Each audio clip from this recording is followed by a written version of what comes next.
Welcome back. This is part two of our unit on moral development. Today is going to be more of a hodgepodge of a variety of different topics rather than as organized as the previous video lecture was.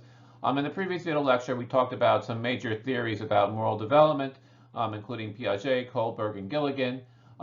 Today we're going to talk about a lot of different assorted topics, but they're not necessarily related to each other. And many of the things we'll be talking about today touch upon things we've covered before when we talked about different styles of parenting and influence of peer pressure and things of that sort. And they'll also kind of frame how we're going to do subsequent topics like bullying, etc., and other types of moral decisions and moral situations that adolescents face.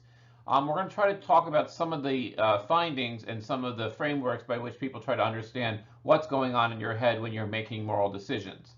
So let's begin with our map. So the first thing is we're going to look at, both what is the behavioral and what are the cognitive processes behind moral reasoning, but also specifically moral behavior. The second thing is that we're going to look at how social institutions, religion, cults, family, schools, and how they play in creating adolescents' sense of moral issues and moral reasoning. And lastly, we're going to look at two particular religions and cults, just briefly about how they differ. Like they're both, let's say, organizations that have explanations of the bigger framework of the universe, but we tend to teach religions different than cults, and sometimes we treat particularly adolescent cults as a problematic thing, while religion is seen as mostly a positive thing. So we'll talk about a little bit of the differences and why these are differentiated in scientific discussions. So one way of looking at it is that we can think of morality as different cognitive domains, which means we don't make moral decisions the same way in every single domain. And what a domain means is that we kind of divide different moral spheres apart from each other, so that the way we make moral decisions in one group of things is different than another, and therefore we're more likely to defer or allow adolescents to defer or kind of allow adults to make the rules in certain areas because they don't see them as being functioning to the larger social group, and therefore don't tread upon their prerogatives. And then there's more maybe a personal domain, and that is more not regulated by adults, but things about personal choice. So, for example, most adolescents would not let their parents choose their boyfriend or girlfriend. Most adolescents feel things like using drugs or sex before marriage or smoking or things of that sort, and they tend to frame it as a personal choice, which means that smoking doesn't make you a bad person. It might be a bad decision, but it doesn't make him a bad person. So there's no morality at stake of these things. Same thing with alcohol use and sexuality and things of that sort. Well, some people might see sexual behavior in terms of moral terms, that certain sexual behavior is immoral. Adolescents are more likely to see it as a personal issue, which means that it's for an individual to decide whether it's right or wrong for them, and there's not, let's say, a moral thing that it would be right or wrong for everyone. So to divide these domains, the first one is a social conventional domain, and this kind of pertains to what we might call as manners and etiquette. We know that there are certain things that we need for a smooth functioning of society. Don't cut in line, please and thank you, raise your hand to get attention, don't pick your nose, don't eat with your fingers. And some of these are just about, showing respect, respecting other people's personal space, things of that sort. And we see these things as not necessarily moral, but we see these things as rules to follow, and we would agree that there's social pressure, and we might defer to adults to kind of set the rules for these. So generally, I've never had any student complain about rules about how to get attention in class. So I usually have what's called the one hand, two hand rule. One hand to get in line to make your comment, two hands if you need to come in on a particular topic and cut in line.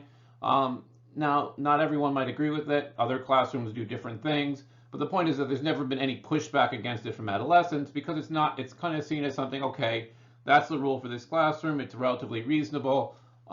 There's no reason to push against it, even when you feel like it is not, let's say, working in your favor. Not eating with your fingers. Some people do, some people don't. This kind of varies among culture and among cuisines. But generally, we can understand, some people might find it disgusting. And even if we want to do it, we don't see a problem with it, we might defer to someone who says, ew, that's disgusting, just to respect their feelings. As I said, if an adult sets on a rule, we generally say, okay, that's a rule to follow, we'll do it.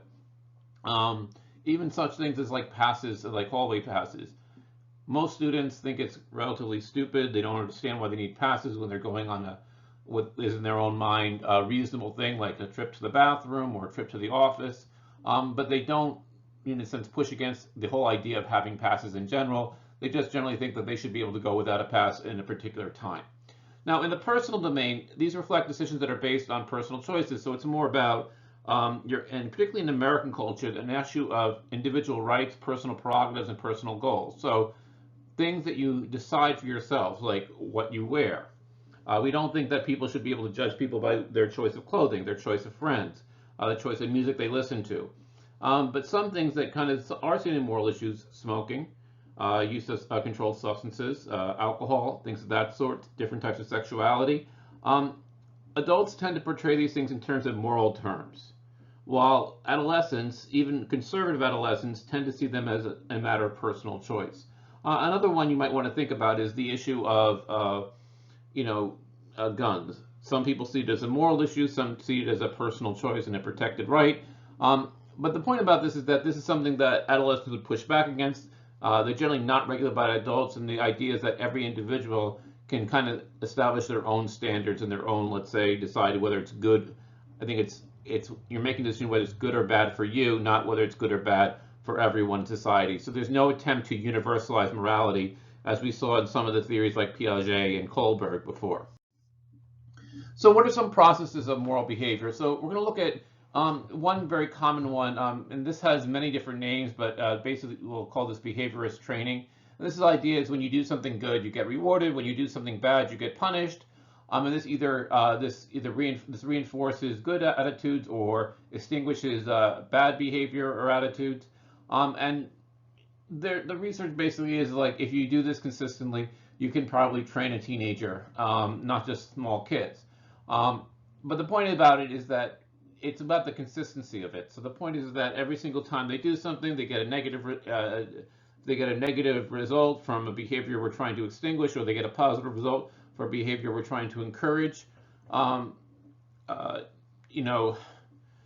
You can actually, in a sense, eliminate these behaviors. Now, there's a possibility that in doing so, you might create, let's say, mental or emotional damage on the teenager, because you are kind of, we think of this in terms of parenting.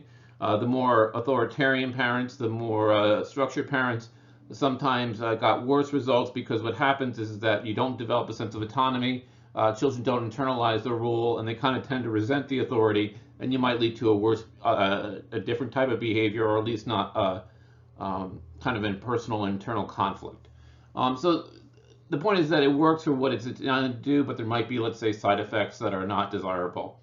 And then what's generally the finding here is that what makes it effective or not effective is not how big the punishment is. And I think very often parents with teenagers, it's the size of the punishment that varies. Like there are big things and small things, and big things have big punishments and small things have small punishments. But a lot of the research, and not just for adolescents, but generally on rule-following behavior and psychological studies in general, have found that its consistency of punishment is more important than the magnitude of punishment. And generally this is true when people study criminology as well.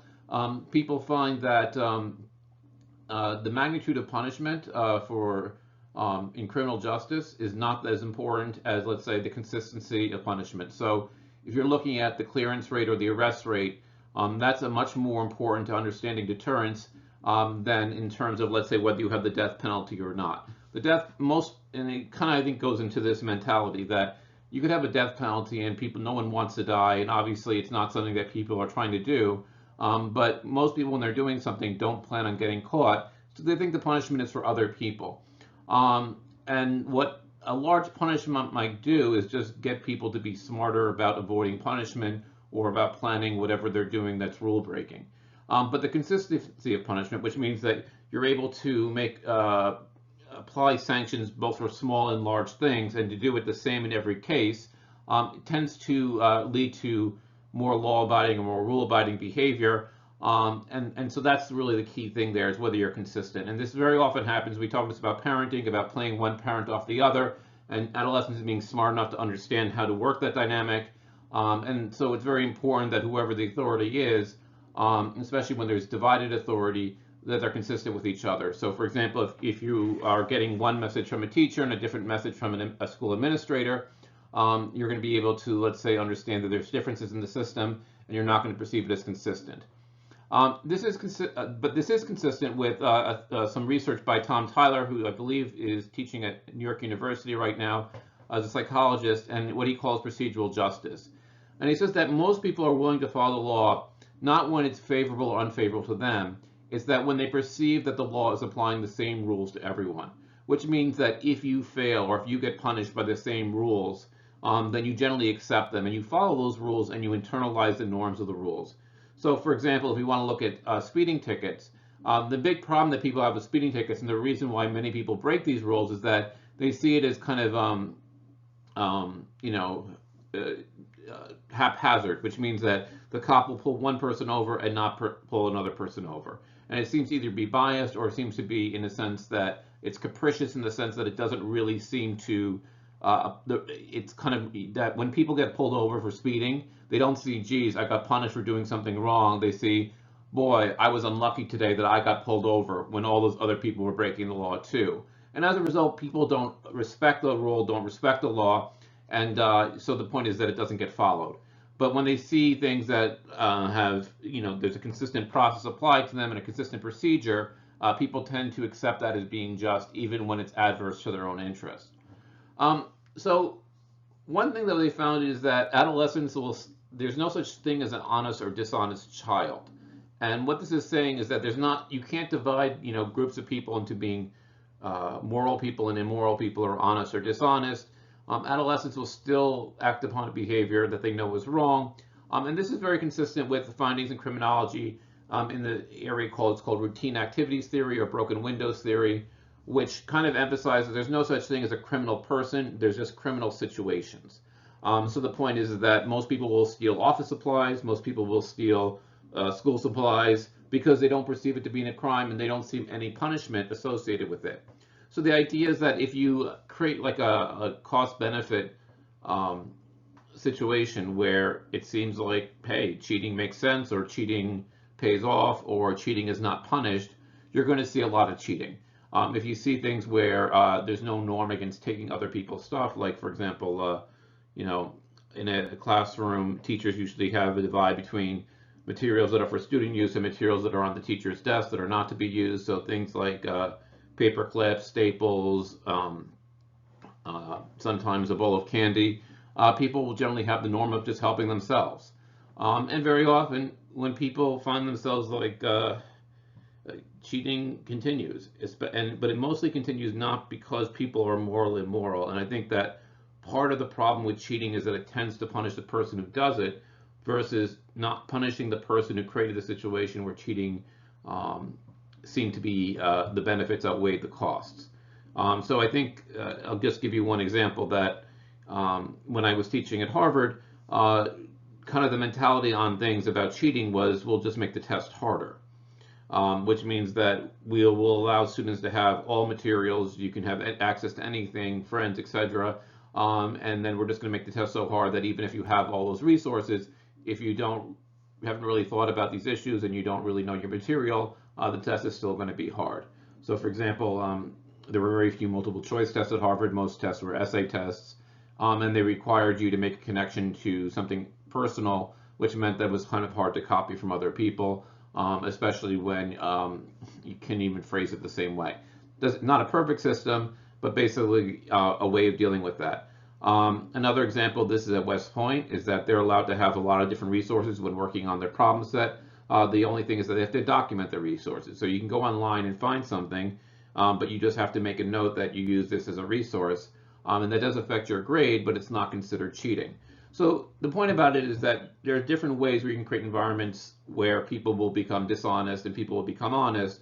And so it's not about a personal attribute of an individual, it's about the situation and the environment that encourages that. One other criminal justice theory is something called broken windows, which means that when you find a building that has a broken window, you don't think very much of breaking another window. And so they did a study where they took a vehicle out and they just left it on the street. And if it was in good condition, people generally left it alone and didn't do damage to it. But if they took the same vehicle on the same block and they took and smashed one of the windows in, what they would find is that very soon all the other windows would be smashed, because once the norm is broken, once it's kind of made acceptable that it's okay to smash windows, people feel like you know, it's the norm has been broken and therefore it's okay. And what this indicates is that adolescents are just like everyone else, is that they'll act upon behavior even if you ask them, like, did you know that breaking a window was wrong? They'll say, yes, we understand it was wrong. They'll be able to explain it. They cognitively understand it, but their behavior does not necessarily fit that, because what they're responding to are the incentives in their environment. Now, another way of looking at this is a cognitive thing, which is what's called from the social cognitive theory of moral development, which we talked a little bit about last time. And this differentiates between moral competence and moral performance. And moral competence is more about what Lawrence Kohlberg was talking about in the terms of like what your ability to understand and articulate different moral arguments, which means that as your mind grows, you're able to understand more and more complex moral situations. So if I give you a scenario, you're able to describe it. But if you are, so the moral competence is about your cognitive ability to grasp what's at stake in a moral situation. But one criticism of Kohlberg has always been is that he focused on moral thought and ignored moral behavior. And so the social cognitive theory of moral development focuses on performance, which means forget about what people say, watch what they do. What is their behavior in a specific situation? So when we're talking about moral competence, we're talking about what is capable of doing. Like, do you understand right and wrong?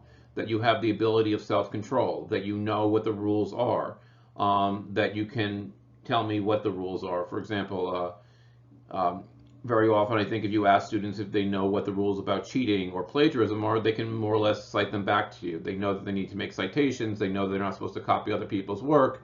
They know what is considered academically dishonest. They know when things are due.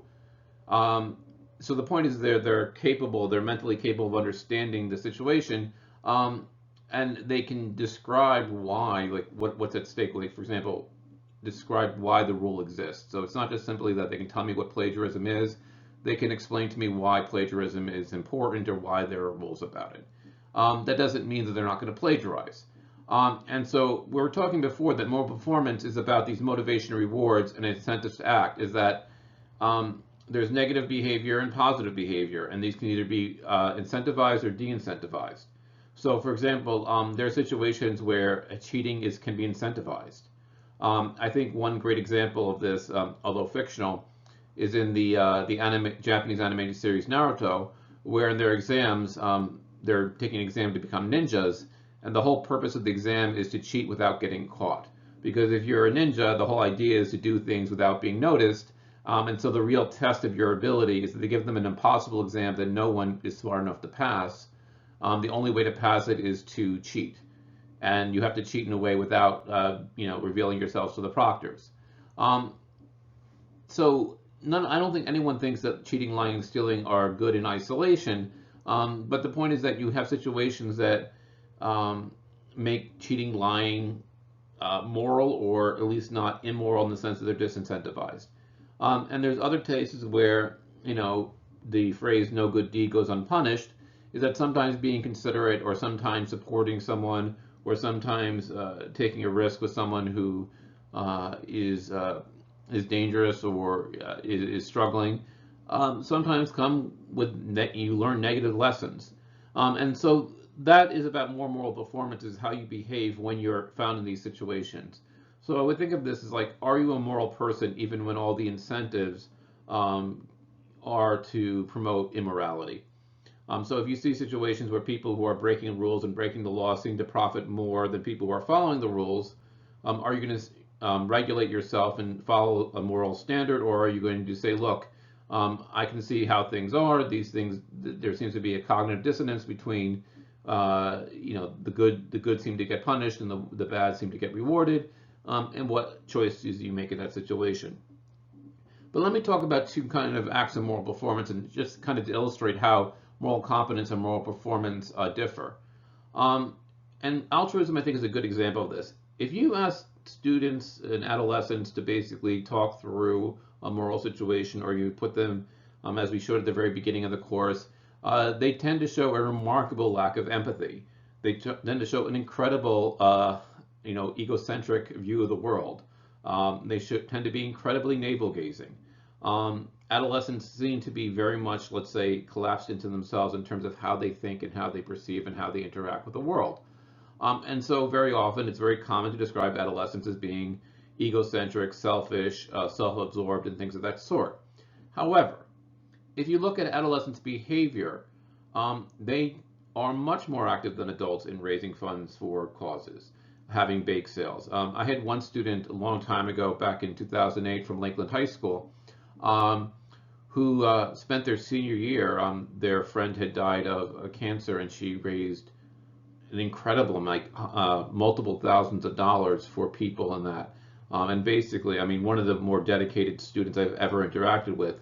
At the same time, as a student, she was very willful, and she was very much independent and individualistic, and you might describe her as being a selfish. And my point about this is not to criticize or praise this person as much as to say, look, that the same person might be, in the way they talk, in the way that they justify things, might seem to be very individualistic, selfish, and self-absorbed. At the same time, if you look at their behavior, they look like a small version of a saint. And so it's very easy to get adolescents to volunteer, to support worthy causes. I've seen Eagle Scout projects, I've seen Girls Gold Award projects, bake sales for all different types of causes. And I'm always amazed by how much time and energy adolescents are willing to put in, especially in contrast to adults. And the other thing that I think is you find very often among a lot of adolescents is the ability to forgive, which I don't find among adults as much, which means that adolescents, they do hold grudges, but they're also willing to say, look, let bygones be bygones, and say, no harm, no foul, and to release people from retaliation. They don't have feuds in the same way that I find adults can have feuds, and certainly they might have more petty feuds, but they understand that, not to like pour salt into a wound, which is something that you don't always find among adults. So just to take a step back, and we talked about child rearing before and parenting and adolescent psychology. Um, what happens is, the idea is that children learn a morality from how their parents treat them. Now, if you're looking at some of these stage theories about moral development, such as Piaget and Kohlberg, they basically don't think that parents matter. They're sort of like the teacher in Charlie Brown. You hear them in the background, but they're kind of, like, say, out of the picture. And if you look at like a lot of early adolescent, mid-adolescent, let's say, uh, TV shows and things, whatever, you almost have what's called like James Coleman, an adolescent society, where it's almost devoid of adults. And I think this is a general feeling, is that peers matter more than parents for shaping moral views of the world. So Piaget focused on children playing games and children interacting with each other. They didn't look at, let's say, how children interacted with adults. But we talked about different parenting styles, and with parenting styles come different types of discipline techniques, and different ways that parents or adults punish children or try to reinforce behavior in children. And there's been some studies of this and about their relative efficacy compared to each other. So one thing, and I think that most kids can talk about this in terms of, this is one of the ones that hurts the most, is what's called love withdrawal, which means that it's basically where a parent says, I'm not going to punish you, but I'm so disappointed in you, I can't even talk about it right now.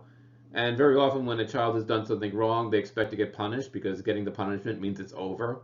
But when they get this kind of withdrawal of love and attention and affection, it's like, I've broken my parents' love. Then I've done something so wrong and I can't be forgiven, and I've done something so bad that even my parents wouldn't accept me knowing what I've done. And this, can be very powerful, but it also has a tremendous effect emotionally on children. And so the point is that they feel isolated, alone, and not supported, even though it can have an impact on changing, let's say, their moral behavior.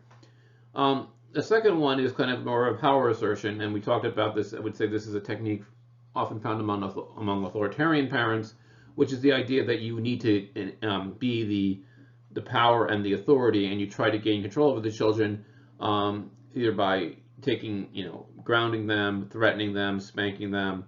Not so much corporal punishment, but using this in terms of grounding, or taking away the cell phone, or taking away the keys to the car.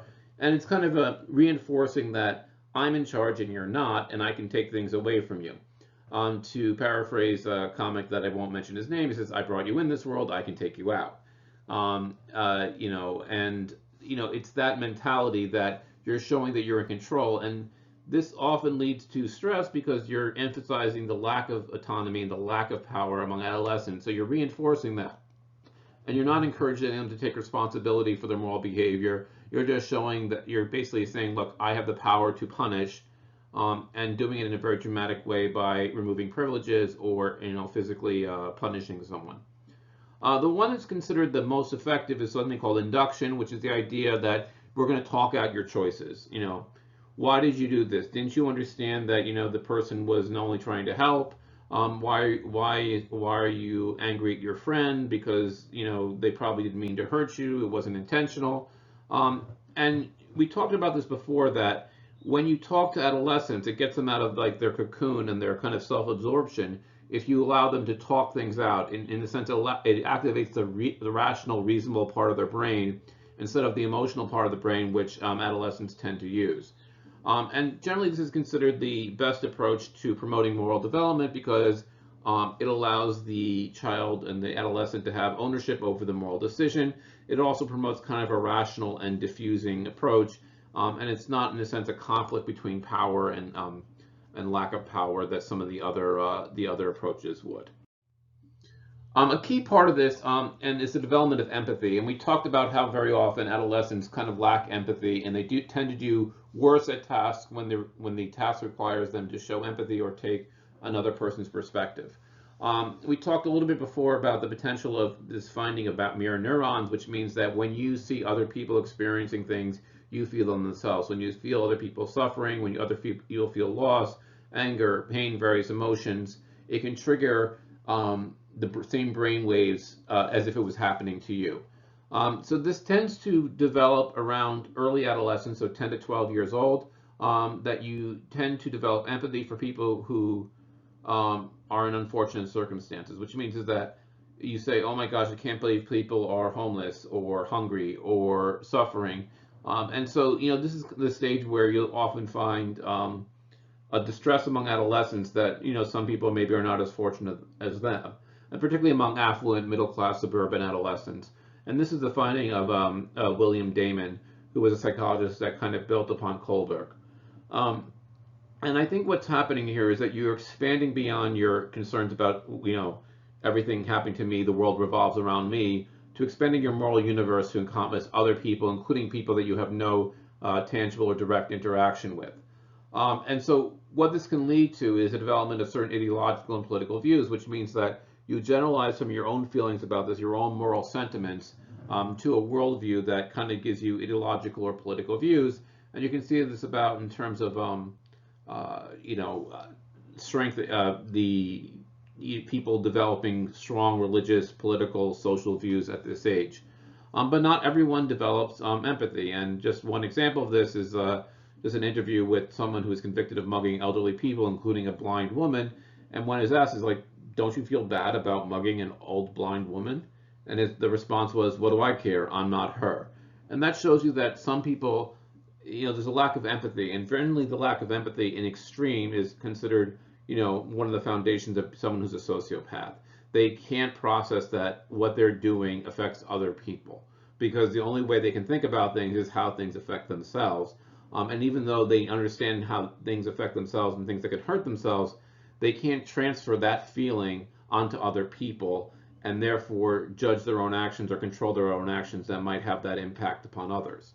So there are some studies that indicate that when parents show empathy, or parents are empathic, this leads and fosters the development of empathy among adolescents. And maybe this is just a term of modeling on the parent model. So I want to talk a little bit about, morality in social institutions. And the first one we're going to talk about in the next few slides is morality in the schools. There's something called the hidden curriculum, which means it's not something that is explicitly taught, but it is certainly that it's something that's emphasized in various different ways in an educational environment. So there are people who sometimes see the hidden curriculum as a good thing. as a way of socializing. And I think most of elementary school is about the hidden curriculum and not about the 3 R's. It's about not cutting in line. It's about sharing. It's about following the rules, doing things on a schedule, sitting in your own seat, respecting other people's personal property.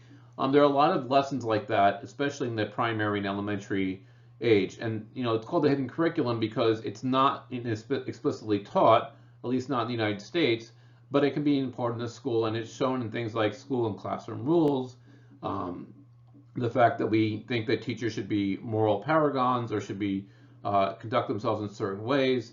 You see this sometimes in terms of stories that we read and some of the literature that you engage with. It's chosen because they address or moral topics such as things, let's say, To Kill a Mockingbird. That was a lot of discussion of moral issues and how the different characters are dealing with their own moral dilemmas. And we expect teachers and school administrators to model ethical, and also to disparage unethical behavior. So the idea is that you learn these things through the environment, and when you are not in a social environment, you don't learn these social graces and these social ethics, because when you're some people say this about homeschooling. The difference between homeschooling and public schooling is that in public schooling you have an interaction with other people, and that has a socialization effect. But if you're raised kind of raised by yourself and there's not as much social interaction, some of this hidden curriculum does not get learned. However, some people have criticized the hidden curriculum because people tend to think it emphasizes conformity. It emphasizes conventional thinking. Particularly a former educator named Gatto, G-A-T-T-O, has criticized the hidden curriculum as being kind of destructive, and that children should have more freedom to explore on their own.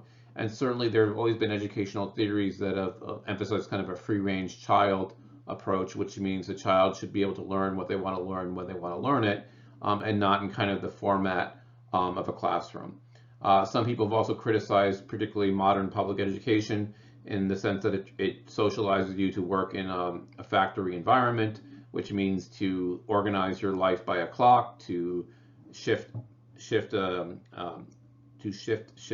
at the ringing of a bell, to eat at a particular time, to sit patiently and quietly and docilely in a chair for long periods of time, which are not natural things, but in some senses going to school trains you to do that.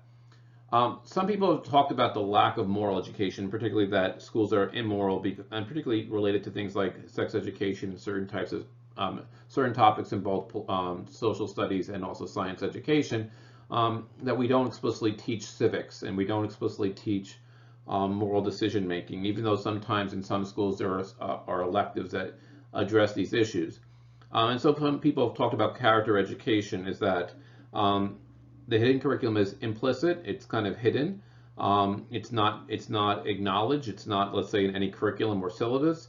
But character education would say that we should actually evaluate and we should teach this, and we should have specific lessons or at least workshops that have explicit moral codes, and these codes are clearly communicated to students. So in some particular colleges, you have something called an honor code or honor violation. Just to give you one example, at West Point, their honor code is I will not cheat, but also I will not be dishonest, and I will not tolerate anyone else who is dishonest. Which means that if you are aware of someone else's dishonesty and you don't report it, that's considered dishonorable to you. Some other things, kind of one type of character education is called values clarification, and this is an educational approach that does not, sometimes character education says these are the values and this is what we're going to try to inculcate into students. Values clarification is more about having people work out moral problems. So values clarification is about giving people moral situations and then asking them to reason through them without telling you what the conclusions are, what is the right moral value. And so this is more about providing scenarios and having people think through them, and going through like moral exercises, but not in a sense trying to socialize a particular set of moral system upon students. Cognitive moral education, things that as your brain grows, as your brain becomes more developed and cognitively more robust, that you can learn more difficult moral ideas at different times during your education. So you go from relatively simple topics to much more complex things like political systems and political values such as democracy and justice.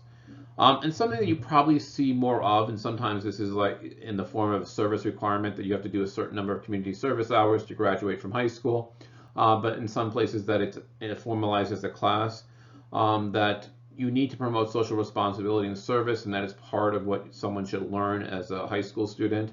And they have found that when they've made a specific requirement or have had a specific curriculum emphasizing service, we've seen grades improve. We've seen self-esteem improves.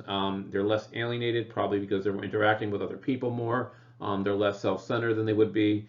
And they seem to have at least some sense of moral order and more socially concerned than they would be otherwise.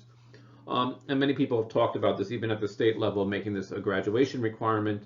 You know, the thing about it is everyone thinks it's a good thing, but, you know, it tends to compete with all the other requirements, academic requirements that students have these days. So our last topic, we're going to talk about religion and cults. Generally, what a religion, at the adolescent period, adolescents have more say over their choice of religion. Up to this point, they more or less, their religious choices are made by their parents. They are either encouraged or forced to go to a particular religion up to a certain age.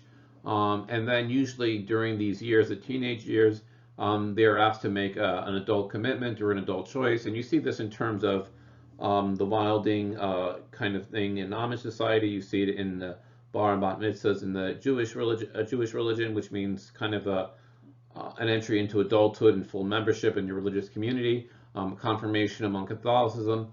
And you start to see a lot more questioning and a lot more exploration because there's an awareness that there's other people out there. These people have different religions. And so adolescents generally do believe that religion is important, even when they haven't made decisions themselves about which religion they want to follow. The difference between religion and cults, and generally cults are seen as a negative thing, even though they seem to be religious organizations, you know, with an epistemology and a metaphysics and explanation of how the world works and how they're going to be punished in the end of days. They're generally seen as being dangerous institutions, and they create emotional harm, and generally even seen as delinquent or deviant groups, and things that need to be monitored and sometimes discouraged. So the aspects of a cult that I think are important is that there tends to be a focus on one charismatic leader who's kind of a guru or is some type of a messiah and kind of claims like a personal, let's say, message, which, you know, they're the only judge and they're the only standard by what is moral and immoral. Cults tend to be intolerant of other views. They tend to say there's only one correct set of beliefs, and they take many steps to inculcate people in doctrine. So there tends to be making sure that new members master and memorize, let's say, a set of beliefs and practices. There's also sometimes a conspiratorial or at least a paranoid sense in the fact that their beliefs are being suppressed or their ideas are being punished by outside society. So there's often very often an us versus them message inside their beliefs. And this can lead to demanding unquestionable loyalty. So very often cults start with asking new members to commit something. And we'll talk more about gangs, so I think this is also a feature of gangs, is to do something that breaks social norms. Hazing in fraternities and sororities, similar things, is that you get unquestionable loyalty by asking them to do something difficult or something that's criminal, and see whether they do it or not. And you get membership by the question is that you show loyalty and obedience to the leadership of the cult as opposed to general social norms. And so in the worst case scenario, and I want to talk about particular cults, is that there's a use of deception, deceit, which means they are promising, you know, wealth, riches, salvation, whatever, and by cutting off their connections with their family and larger society and their job, they're encouraging people to only look to the cult as a source of value, and to reject everything outside it. And so the real big difference between a cult and a church and other types of service groups, like things like Alcoholics Anonymous or other types of secretive organizations, is generally what the goal is, and also whether they are contributing to the mental health of their members. So that's where we're going to wrap up our section on moral development. There's going to be some assignments on this. I'm just going to give you a few moral scenarios, and I'm just interested to see like how, not that there's any right or wrong answers, but to kind of talk about them and see how you would moral reason through them as adolescents. So I will see you next time, and our next topic will be on bullying. Bye for now.